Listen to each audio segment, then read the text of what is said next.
नमस्कार मित्रों, आज हम पोलियो के बारे में जानकारी लेने वाले हैं। पोलियो क्या होता है, किस वजह से होता है, इस पर उपचार क्या है और इससे बचने के लिए हमें क्या करना चाहिए। पोलियो का शास्त्रीय नाम पोलियोमाइलिटिस है। पोलियो एक संसर्गजन्य बीमारी है जो कि पोलियो वायरस की वजह से फैलती है। लगभग 90 से 95% लोगों को जिनको ये बीमारी होती है, इन्फेक्शन होता है, उनमें कोई भी सिम्टम नहीं दिखता है, उनमें कोई भी परेशानी नहीं होती है। बचे हुए 5 से 10% लोगों में बुखार, सर दर्द, वोमिटिंग, डायरिया, नेक स्टिफनेस या फिर हाथ या पैरों में बहुत सारा दर्द, इस तरह के लक्षण पाए जाते हैं। लेकिन एक हफ्तों में ये लोग भी ठीक हो जाते हैं। केवल 0.5% लोग ही ऐसे होते हैं जो कि इतने मसल वीकनेस हो जाती है कि वो चल फिर भी नहीं पाते हैं। ये कुछ घंटों के लिए या फिर कुछ दिनों के लिए हो सकता है।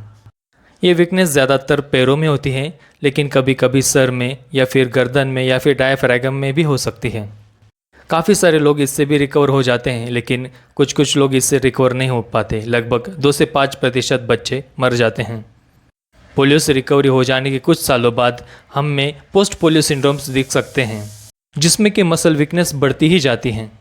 अब हम देखते हैं कि पोलियो वायरस किस वजह से फैलता है। पोलियो वायरस ज़्यादातर खुले में होने वाले शौच की वजह से फैलता है। ये या तो खाने में जा सकता है या फिर पानी में जा सकता है, लेकिन पोलियो वायरस ह्यूमन फीसिस के द्वारा ही फैलता है और बहुत कम बार मनुष्य के थूक से भी ये पोलियो वायरस फैल सकता है। एक बार अगर हमारे शरीर में पोलियो वायरस चला जाए, फिर वो इंटेस्टाइन में अपनी संख्या बढ़ाता है, फिर वो हमारे खून के प्रवाह में चला जाता है। अगर हमारी रोग प्रतिकारक शक्ति कमज़ोर हुई तो ये पोलियो वायरस हमारे खून के ज़रिए या फिर पेरिफेरल नर्व्स के ज़रिए हमारे नर्व सिस्टम तक पहुंच जाता है, जिसमें हमारे न्यूरॉन्स का बहुत ज़्यादा डैमेज होता है। कुछ न्यूरॉन्स हमेशा के लिए मर भी सकते हैं।